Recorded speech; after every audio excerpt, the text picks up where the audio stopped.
Welcome to Together We Connect. Together We Connect is a program, a platform where we allow people to come on and share their stories so we can inspire and motivate others. As well as another aspect is we like to transform and motivate the educational world. And I have a very special guest who's very close to my heart here today. She is my number one role model. And I'm so privileged to say it's my mom. My mom has been in the educational world, inspiring children, teenagers who now have become adults. And my mother here today is going to chat about her educational background and how we can bring more of a positive outlook on the system today. So, Mommy, thank you for joining us. Thank you for having me.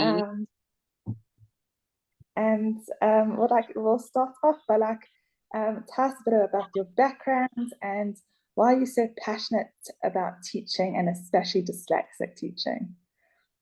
I think I've always really enjoyed working with children. So from a young age, I used to run groups. I used to do children's parties when I was a teenager to earn extra money and on a Sunday. And I really, really enjoyed being with children. So I think my first career attempt at university was I was hoping to become a speech and language therapist. So I applied for speech and language therapy to work with children who had speech difficulties or language difficulties. And I didn't get into that course. So I chose a different route. I chose to go into teaching. And I started teaching 5, 6-year-olds in South Africa. And I was able to identify that children had specific needs, and I was referring them on to speech and language and occupational therapy and physiotherapy and educational psychologists for assessments, but I didn't really understand what their needs were. I was very frustrated that as a class teacher, even though I'd had some training in children with learning differences when I was at university, it wasn't quite enough to equip a teacher in a classroom when you've got children with all these different needs. So I decided to further my education and to do a degree in dyslexia and learning difficulties to help children with specific needs in the classroom. And the reason why I did that wasn't to become a specialist in the area, but to work privately, but rather to become a better class teacher, to really understand the needs of the children that I was teaching, and I could help them better as a class teacher. So that's quite amazing. So you're saying like kind of building a rapport with the children, we can understand them better. And as a classroom teacher, we can help and teach them. Do you think that's what makes a successful teacher? Definitely. I think, unfortunately, I think most teaching programs throughout the world don't spend enough time educating their students on the diverse needs in the classroom. I think from what I hear in some countries, it will be done in an afternoon. They'll just quickly whiz through all the needs that you get, or dyslexia, dyspraxia, dyscalculia, ADHD, autism, and you'll get like a quick overview of all those needs. But each of those in their own right is a mountain of information and an understanding of how to work with those type of children in the classroom. And unfortunately, what's happened in many countries, because of government budgets, the government has said, because of inclusion, that these children have to be in mainstream education, and that's great.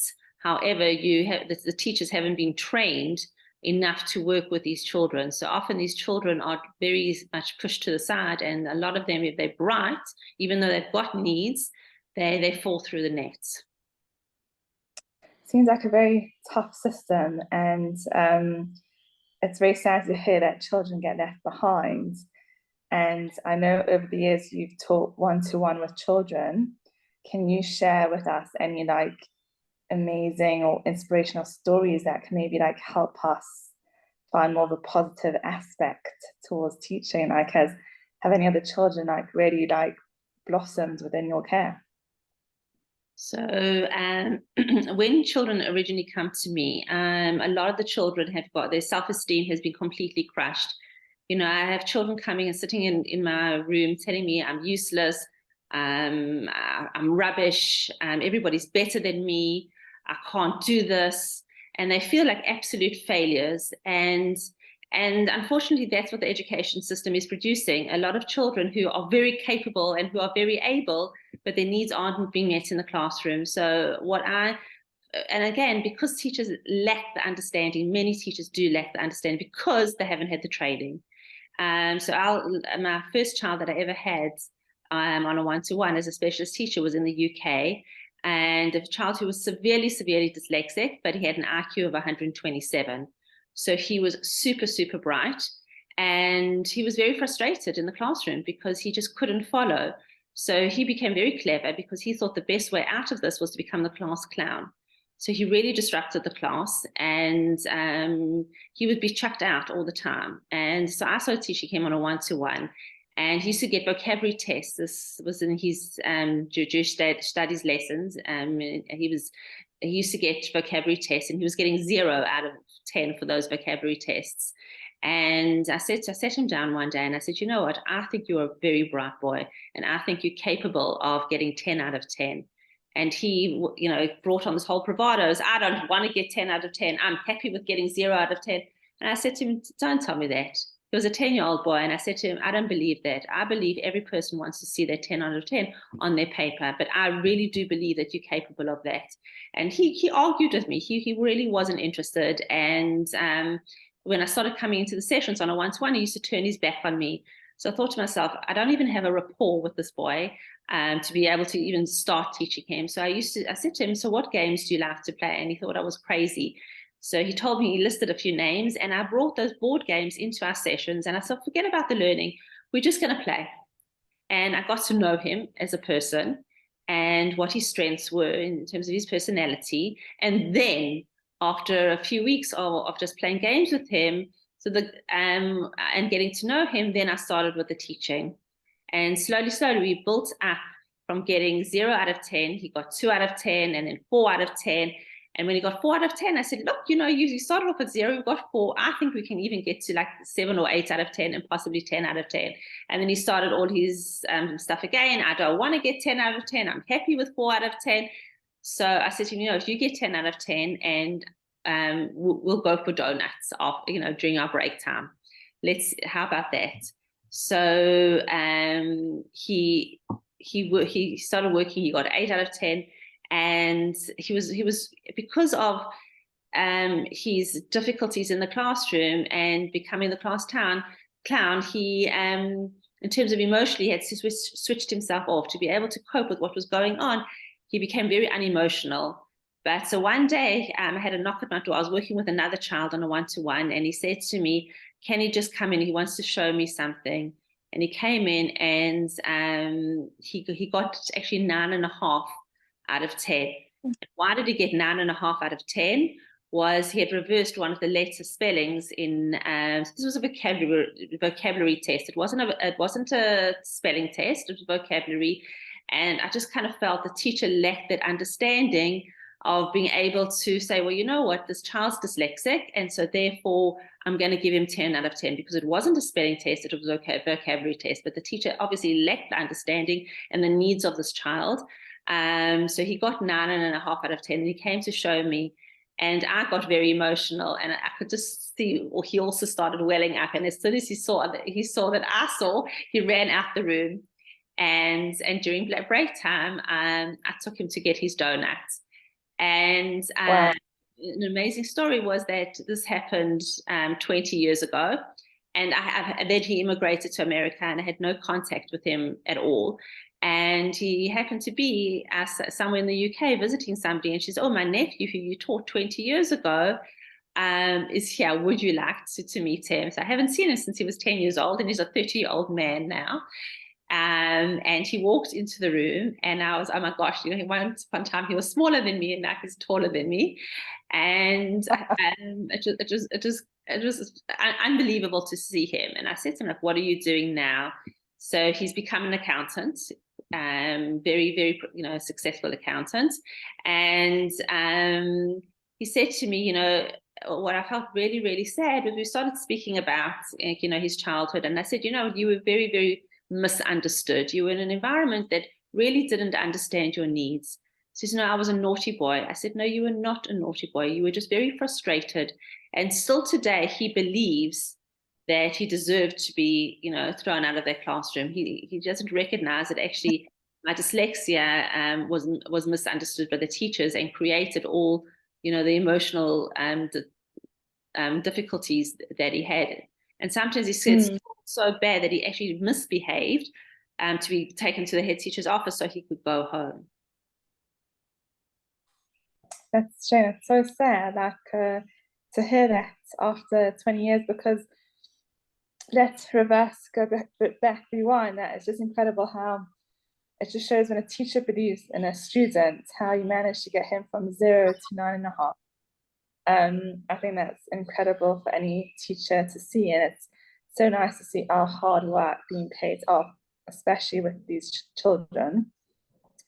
But then that's like a bit of a sad dip to hear after 20 years that like his emotional system is really like down. And I think, is there any way we can improve, like how can we show teachers that with these kids that the only way they're going to learn or successfully learn is by if we treat them as people? Is there like any tips on that you can share with us? I think what's very important for especially young teachers coming into the profession is to understand that you've got not 30 children in your class, you've got individuals in your class. And I think it's very important to understand each of those individuals' needs. And as a teacher, you've got the power to make a child and you've got the power to break a child. And in order to make that child, you've got to understand that child. And I understand teachers are under a lot of pressure today. They've got outcomes and targets that they have to meet. So the children become cogs in a machine rather than individual people who are one day going to go out into the world and become successful adults. So what we don't focus on is sort of the global needs, the holistic needs of children. We only focus on the academic needs rather than the emotional needs. So my advice to teachers is to realize that your child's not just this cognitive blob in your classroom, but rather a person who's got emotional needs. And if those emotional needs are met, then that child will be successful. And that's what I found with a lot of the children. I have to work on that emotional side because they come so crushed to me. And it's just the most wonderful thing when I'm able to, show them that actually you're so capable. And we work through our lessons. And I've had children who've come to me not being able to read and write, who are now doing GCSEs, and they're succeeding in life. So it's very. I think that is where we need to re-educate teachers on how to see, as you say, see the children as human beings in the classroom. What is a human being? A human being is somebody who has an emotional side to them that needs to be nurtured. Do you get the feedback from children at the end of the year that says that like Mrs. Lamel, like because of you, like I couldn't have done it without you? Like, do you get that? So I actually had a very emotional moment last week. I've got a little boy who was in primary school, and unfortunately, he's got a lot of learning difficulties, a lot of learning challenges, and the teachers kind of gave up on him and didn't allow him to write the exams at the end of the year like the rest of the class. And I said to him, how did that make you feel, that you were excluded from what your peers were doing? And he said, I felt stupid. And he knew that we'd spent the whole year preparing him for these exams, and the school made an independent decision without the child and without the parents. The parents didn't even know that the child hadn't been entered for these exams. So what I actually did in the summer holidays, the parents asked me if he would be allowed to come to me, which he was very enthusiastic, and he did, and he rewrote those papers in my house. He didn't know that he was rewriting the papers. I just told him, I just want to give you some revision from an overview of what we've done. And then I told him afterwards, I said, you for the first paper, he got 75% for his maths, and for the comprehension paper, he got 60%. And I said to him, these are the same papers that your friends did, that your school didn't allow you to do. And he said to me, you know what, Mrs. Lamel, if you had told me at the beginning that I was going to be writing the sets in your dining room, I would have given up before I started. Because he's got that mindset from his teachers that you're not capable, you can't do it. And I knew that. So that's why I actually didn't tell him what paper he was doing. So last week he said he's now in secondary school. And I said to him, look, you know, we had a fantastic lesson because he's got poor working memory. He's really struggling. And he said to me, you know, Mrs. Lamel, it's because of you that I'm able to do what I can now. You know, he said, Wow. I'm so privileged to have you as my teacher. I mean, it was just like, oh, they're very precious emotional moments with these children because they're so vulnerable. And when, you know, when I took him on 2 years ago, he hated school. School was just the worst place. It was hell on earth for him. And when he used to walk into my house, I used to say to him, "How was school?" The first few sessions that, you know, before I really got to know him, and he would give me this look and this like he was angry. And I said, you know what? I'm not even going to ask you that question. I'm just going to say, hello, how are you? How, you know, sort of how was your week? How was your weekend? Rather than focusing on the negative being in school. And his parents said that you virtually drag him to school every day. But now he's happy to go to school because he actually feels that he can do and he can achieve in the classroom, which is something he never felt he could do before. Know that to install that sort of belief system into children after so many years of being knocked must have been very difficult. And for him to have overrisen that and for you as a teacher to guide him through that is like beyond fantastic because that's what this child has been lacking in order to achieve within a school environment. And because of you, he's now like, I'll say he's blossoming to a certain extent because he's really like, he knows that there's a teacher in this universe that believes in that little boy, you know. That's all one needs. Like, I can just reflect on my school days. And I can literally name like 3 teachers who like believes in me. And if I didn't have them, like it's like, hey, how would I have gotten through the system? It's a really tough system. So, mommy, it's quite cool, yeah, that I can call you that. Is I can see there's so much excitement when you talk about education and children. What excites you the most as being a teacher? I think what excites me the most is when there's that sort of turning point when their child who's come to me when they're so negative and so squashed and don't believe in themselves, when they actually turn around and go, oh my gosh, I can do this. And it's the most incredible feeling. I had a child who I taught for 4 years, and she said to me, you know what, when I came to you, I couldn't read and write, and it's because of you that I'm able to read and write, and it's because of you I'm able to do well now in English. And I think that's what drives me is just seeing how that there's so much potential in children that I could help them succeed. And that's where my passion is. It really, and it's the most beautiful, incredible feeling when you can give to another person and make that person feel good about themselves. That to me is a privilege to be able to do that, you know, to give that person a feeling of self-worth when they didn't have it before. So no, it's like a very rewarding, fulfilling, satisfying feeling. Like as a teacher, there's so much stresses and so many demands on us. But when that clinical moment of a child has achieved something, or as you said, the clocks are turned around, that's very special. That's very close to the heart. What advice as a teacher, a role model, or specialist can you tell the sort of young teachers coming in or the general school system? So I think it's really believing in every single child, even though a child may appear to you as a child who is struggling, a child who can't do, but every single child has got a potential to improve where they are at the moment. So I understand teachers have got all these outcomes and all these targets that they've got to meet, But to turn around, I've had teachers who've come to me and said to me, oh, this child can't do this and this child can't do that. And I said, don't come with a can't do attitude. I'm saying, okay, what couldn't the child do yesterday, but what can they do today? So, for example, I had a boy last year who, when I took him out the year before that, he was totally lost in the classroom. I mean, the teacher just literally put him back at the back of the classroom and he was forgotten about. He couldn't engage with the class, what was going on in the classroom at all. Last year, he was engaging in what was going on. He was understanding what was going on. And he was able to produce some written work, which he never was able to do a year before that. And I remember going to the class teacher, and I said to him, look, he's produced a half a page, of what he was supposed to be doing in the classroom.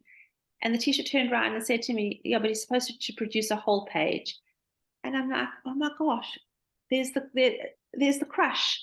Like, here is a child who couldn't write a single word, never mind a sentence, to cope in the classroom. And now he's writing a half a page, and he's keeping on task. He's doing what the rest of the class are doing.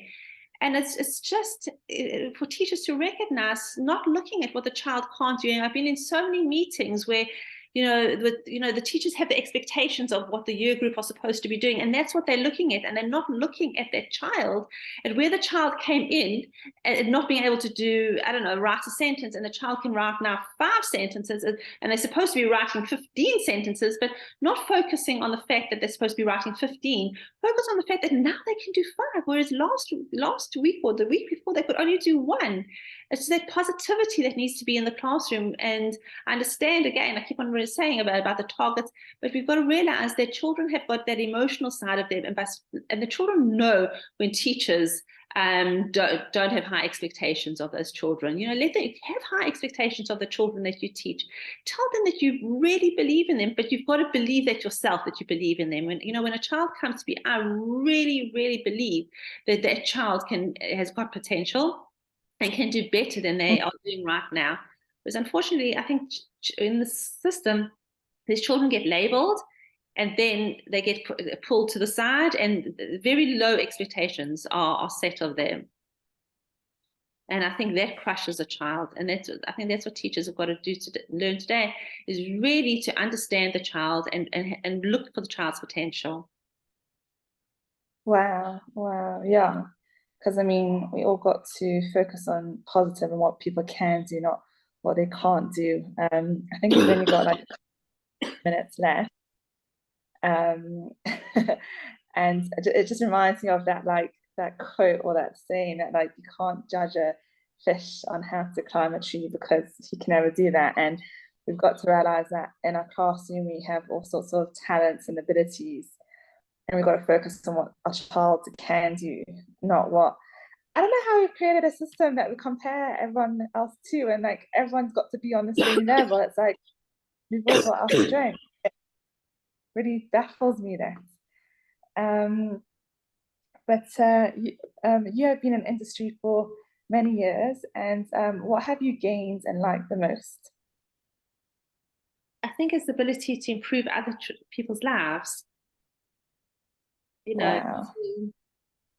And also parents, parents are so thankful and so grateful as well. That's nice. There's nothing like receiving those thank you letters at the end of the year. Like I remember when I did a bit of teaching that there was the first year was a very easy class. I got maybe 1 or 2 thank you letters, and then the following year had a very difficult class, and I got so many thank you letters. I don't know if the moms knew that their child was difficult, so they were just sending them off to school and just like, thank you so much.